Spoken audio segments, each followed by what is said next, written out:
단언컨대 오늘 이 영상은 5억 원짜리입니다. 이 명의 한순간의 선택으로 정말로 세금을 무려 5억이나 더 낼 수도 있고 덜 낼 수도 있고 그렇다는 거죠. 처음부터 22억 5천을 공동 명의로 했으면 안 나왔을 세금 5억 원이 이후에 이제 증여를 한다면 발생을 하는 겁니다. 혹시 부부 공동 명의로 취득을 하면 오히려 불리한 게 뭐가 있을까? 일주일 동안 토론을 나눴죠. 그 핵심은 였는데요. 절세는 염지훈. 안녕하십니까. 학교에서는 절대 알려주지 않는 세금으로 부자 되는 방법을 콕콕 찍어주는 세금학교 1타 강사 염지훈 세무사입니다. 단언컨대 오늘 이 영상은 5억 원짜리입니다. 아파트를 취득하려는데 혼자 사는 게 나은 건지 부부 공동 소유를 하는 게 나은 건지 정말 많은 분들이 물어보세요. 여러분들은 어떻게 하고 계세요? 부부가 의리가 있지 공동 명의로 해야지. 아니야, 내 건 내 거, 네 건 네 거 각자 해야지. 자, 어떻게들 하고 계세요? 공동명의야. 저는 무조건 내 거다.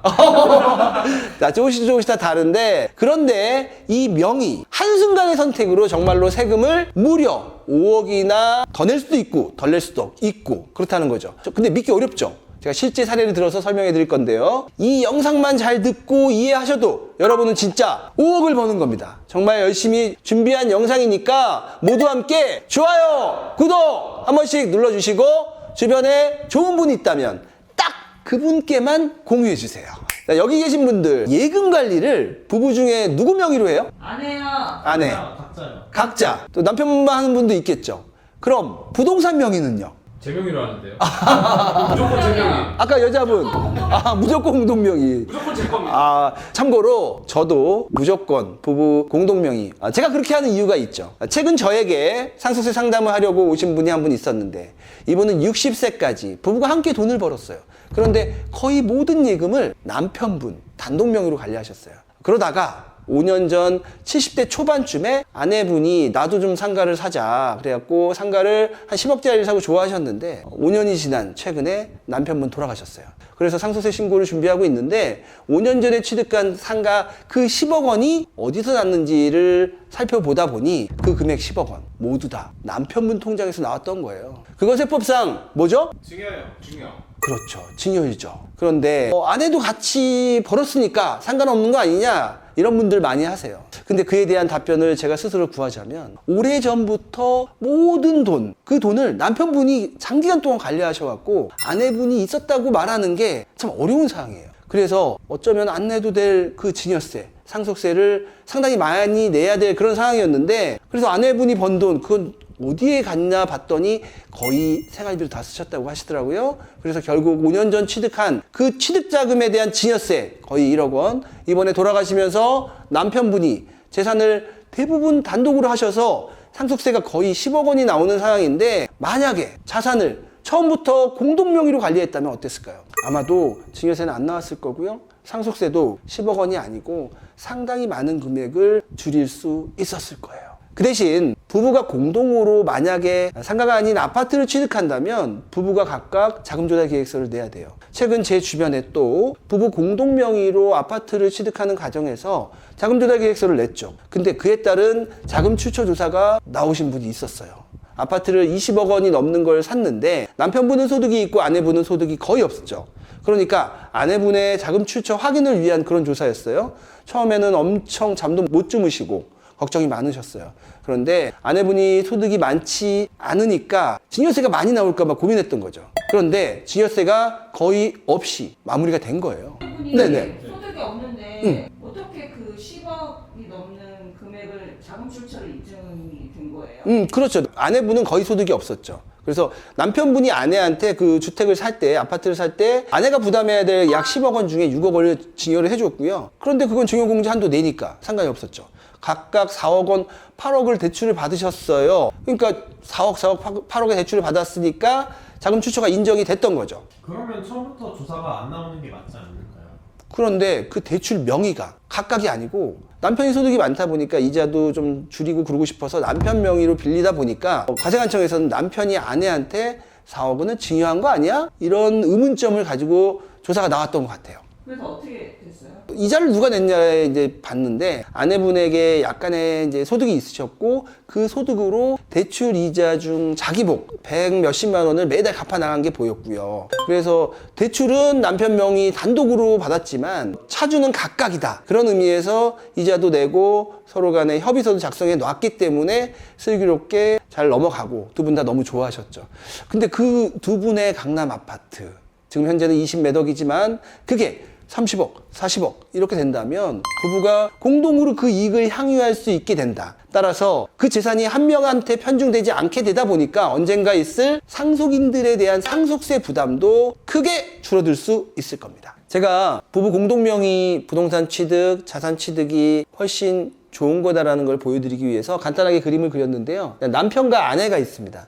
두 분은 평생 두 분이 동시에 소득이 있었고요. 근데 이해할 수 없게끔 몇 채의 부동산을 남편분은 취득을 하셨고 아내는 그런 부동산 취득이 없으셨어요. 그리고 이분이 번 돈은 거의 다 생활비비로 사용하고 예금이나 이런 것들을 그때그때 보내셨더라고요. 그래서 그러던 찰나에 이분이 먼저 돌아가셨어요. 그래서 이분에게 약 40억 정도의 상속 재산이 있었는데 재산이 이쪽으로 편중되다 보니까 상속세가 상당히 많이 나오는 그런 좀 안타까운 일이 벌어지는 걸 제가 최근에 봤었는데요. 그래서 부부 공동 명의에 하게 되면 얼마나 많은 세금을 줄일 수 있는지 저희가 실제 사례로 좀 이따 설명을 해드리도록 하겠습니다. 그런데 만약에 그 취득하는 부동산이 아파트라면 우리 뭘 써야 되죠?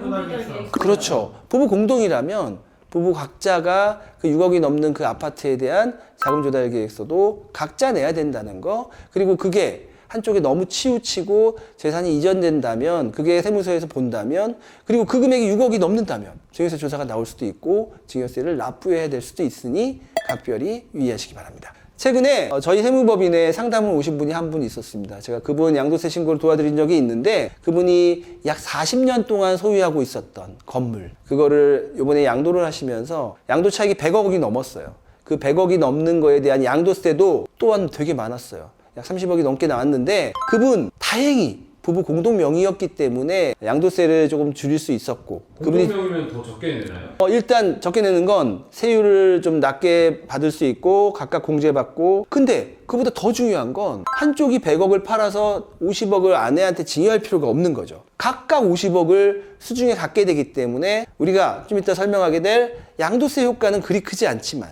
증여세와 상속세의 효과가 매우 클 수 있다는 거. 그거를 저희가 우리 세무법인의 2타 강사 최승혁 세무사님께서 실제 사례를 가지고 세 가지 세목을 설명해 드리겠습니다.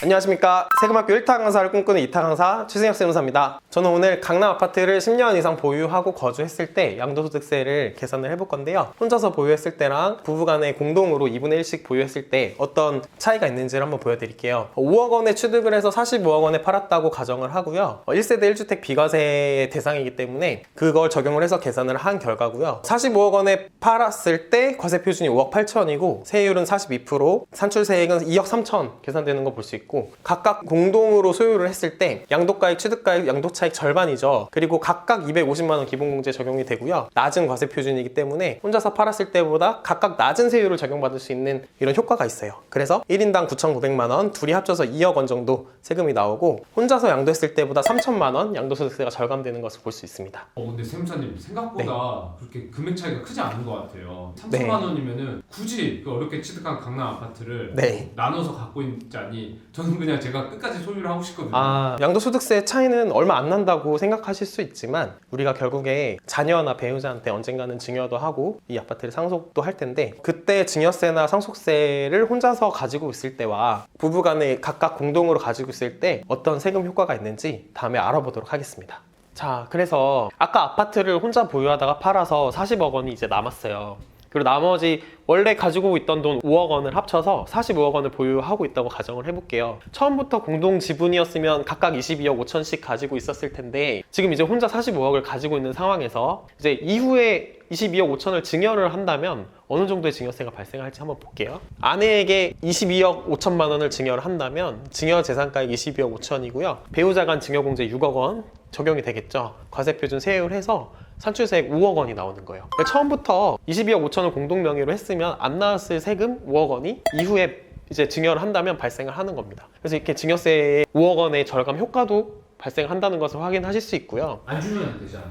안 주신다고요? 그러면 이제 돌아가셨을 때 상속세가 어떻게 발생하는지 한번 보시죠. 어떤 차이가 있는지. 제가 이제 가정을 자식 3명으로 가정을 하고 배우자가 있고 45억 원의 재산을 상속했을 때 상속세가 얼마나 나오는지 한번 계산을 해왔는데요. 여기 이렇게 두 가지로 나눠서 가지고 왔는데 혼자서 가지고 있을 때랑 나눠서 가지고 있을 때랑 상속세를 비교를 해볼게요. 다만 남편분이 먼저 돌아가시고 그 다음에 아내분이 돌아가신다, 이렇게 순서를 정해서 한번 볼게요. 남편분이 돌아가셨을 때 상속재산가액은 45억이죠. 그리고 상속공제는 20억인데요. 일괄공제 5억 원과 배우자공제 한도액인 15억 원을 더한 금액이에요. 그래서 배우자한테 15억을 준다고 한번 생각을 해볼게요. 상속공제 20억 원에 과표 세율해서 산출세액 8억 4천만 원 나온다는 것을 확인하실 수 있죠. 이후에 아내분이 돌아가셨어요.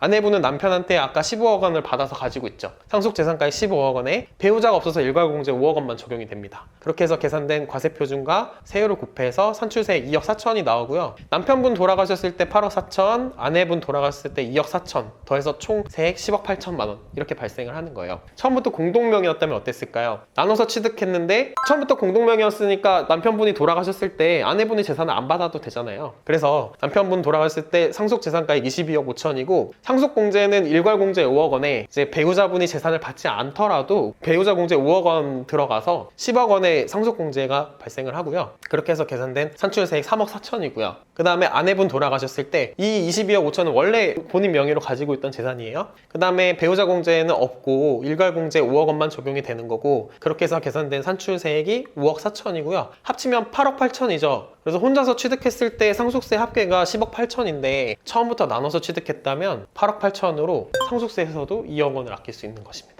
자기만 쓰려면은 사실 그냥 혼자 갖고 있는 게 좋은데 가족들을 생각하고. 그렇죠. 나중을 미래를 생각한다면 어차피 돌아가셨을 때 상속세까지 생각을 한다면 나누는 것이 좋죠. 가족 전체의 세금을 아낄 수 있어요. 가족 전체의 세금을 아끼는 방법입니다. 그래서 이렇게 생각하실 수도 있을 것 같아요. 내가 혼자 다 가지고 있다가 가면 되는 거 아니냐, 그렇게 생각하실 수도 있는데, 저희도 이제 세무법인에서 많이 상담도 하고 그러는데, 가족의 전체적인 세금을 줄이는 방법은 이렇게 공동 명의로 해서 양도소득세부터 증여세, 상속세까지 아끼는 이런 좋은 방법을 활용하는 것이 좋을 것 같아요. 자, 저희가 지금까지 말한 양도세, 증여세, 상속세 외에도 주택의 경우에는 종합부동산세도 상당히 많은 금액의 절세가 예상이 됩니다. 공제 금액이 단독 명의로 하면 12억인데 부부 공동 명의로 하면 각각 9억이니까 합이 18억입니다. 여기서 댓글 이벤트, 지금 화면에 보이는 내용으로 댓글을 남겨주신다면 그분들 중에서 좋은 댓글 달아주시는 분 약 10분께 커피 2잔씩 쏘겠습니다. 많은 의견 부탁드립니다. 여기서 또 하나 저희가 단점을 하나 또 좀 말씀해 보려고 그러는데요.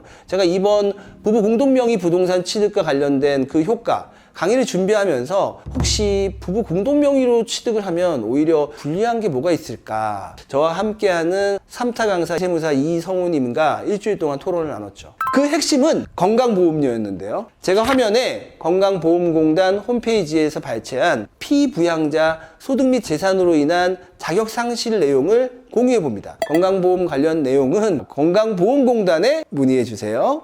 절세는 염지훈. 오늘 결론, 제 생각에는 부동산 공동명의는 많이 필요해 보입니다. 그 재산이 크지 않지만 재산 상승이 예상될 때 그럴 때 더 필요하죠. 부동산 부부 공동명의를 하는 방법은 가족법인을 이용해도 그 효과가 더 우수할 수 있고요. 가족법인 강의는 우리 임수정 세무사님께서 너무 잘 만들어 놓으셔서 그 영상을 참고하시면 되고요. 아참, 주택은 절대 법인으로 취득하지 말라, 그거 잊지 마시고요. 다음 강의는 어쩔 수 없이 혼자 취득해버린 그 부동산을 증여해야 할 때 최대한 세금을 낮추는 방법, 부담부 증여에 대한 강의를 준비하겠습니다. 자, 오늘도 감사합니다.